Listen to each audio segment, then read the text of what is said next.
আসসালামু আলাইকুম। আজকে আপনাদের মাঝে একটা নতুন রেসিপি নিয়ে চলে আসলাম, সেটা হচ্ছে চিকেন শর্মা, যেটা ছোট এবং বড় সবাদের খুব ভাল লাগে। এটা রেস্টুরেন্ট স্টাইলে আজকে তৈরি করে আপনাদের দেখাবো। তো চলুন দেখে নেওয়া যাক দারুণ টেস্টি এবং সবার পছন্দের রেসিপি চিকেন শর্মা। আশা করি সবাই সাথেই থাকবেন পুরো রেসিপিটিতে। ফার্স্টে আমি একটি পাত্রে 3 কাপ পরিমাণ ময়দা অ্যাড করে দিব।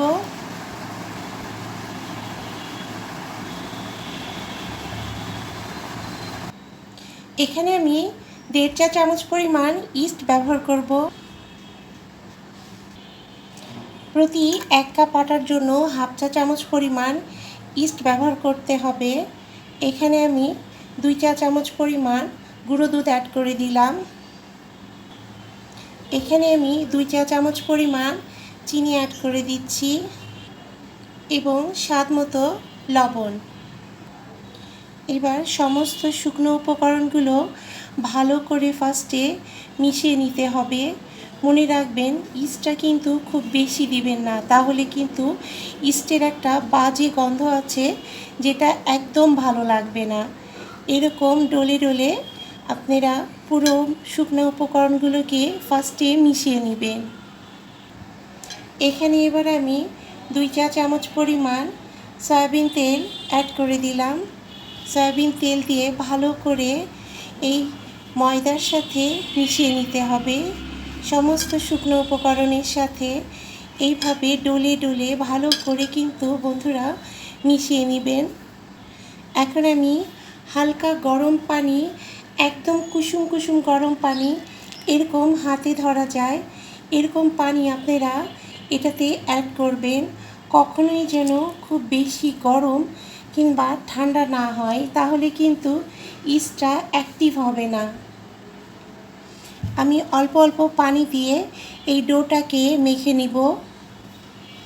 দেখুন বন্ধুরা, ময়দাটা আমার একদম মথে নেওয়া হয়ে গিয়েছে। খুব সুন্দরভাবে এটাকে মথে নেওয়া হয়ে গিয়েছে। এখন এর গায়ে আমি সামান্য পরিমাণ তেল লাগিয়ে রেস্টে রেখে দিব 2 ঘন্টা পর্যন্ত। ময়দাটাকে এইভাবে র্যাপিং করে রাখলাম। 2 ঘন্টা পর ফিরে আসব। এখন একটি পাত্রে আমি 2 কাপ পরিমাণ চিকেন নিয়ে নিয়েছি। চিকেনগুলোকে আমি এইভাবে করে পিস করে করে নিয়েছি।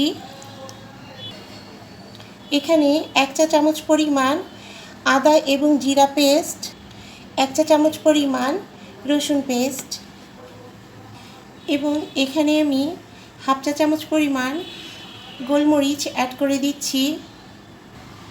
1 চা চামচ পরিমাণ শাহি গরম মশলা গুঁড়া হোমমেড, 1 চা চামচ পরিমাণ লাল মরিচের গুঁড়া এবং 1 টেবিল চামচ পরিমাণ সয়া সস অ্যাড করে দিচ্ছি।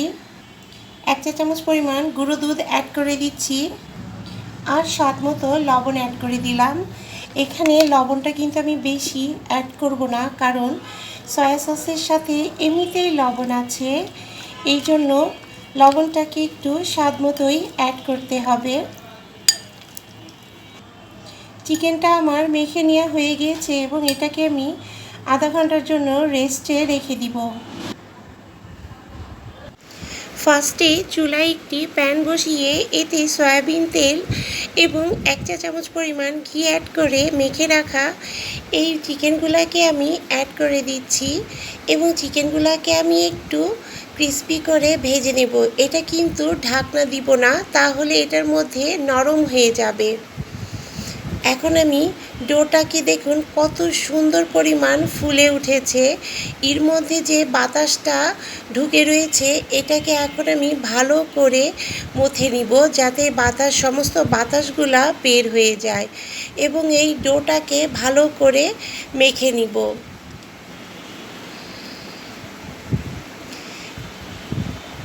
এই ডোগুলা থেকে এখন আমার 5 টুকরো 6 টুকরো রুটি তৈরি হবে।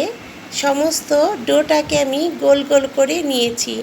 এই রুটিগুলো একটু মোটা করে বেলে নিতে হবে। দেখুন বন্ধুরা, এটাকে কিন্তু পাতলা করা যাবে না।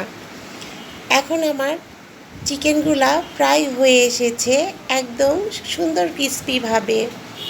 এখন একটি চুলায় প্যান বসিয়ে এই রুটিগুলাকে আমি ভেজে নিব। ঢাকনা দিয়ে জাস্ট 1 মিনিট ঢেকে রাখলেই হবে। রুটিগুলা দিয়ে জাস্ট 1 মিনিট ঢেকে রাখবেন, তারপরেই দেখবেন রুটিগুলা একটু হালকা ফুলে উঠবে। এরপরে রুটিগুলাকে আমি একটু লাল লাল করে ভেজে নিব, কারণ সাদা সাদা করে ভাজলে আমার কাছে একটু কাঁচা কাঁচা মনে হয়, এছাড়া কিছু না। এই জন্য আমি রুটিগুলাকে একটু লাল লাল করে ভেজে নিই, কারণ লাল লাল করে ভেজে নিলে রুটিগুলো আমার কাছে খেতেও অনেক মজা লাগে। তো আপনারা আপনাদের চয়েস মতো এই রুটিগুলাকে আপনারা ভেজে নিতে পারেন। আমি এগুলাকে একটু লাল লাল করেই ভেজে নিই। এখন আমি একটি বাটিতে 5 টেবিল চামচ পরিমাণ টমেটো সস এবং 5 টেবিল চামচ পরিমাণ মেয়োনিজ অ্যাড করে দিচ্ছি।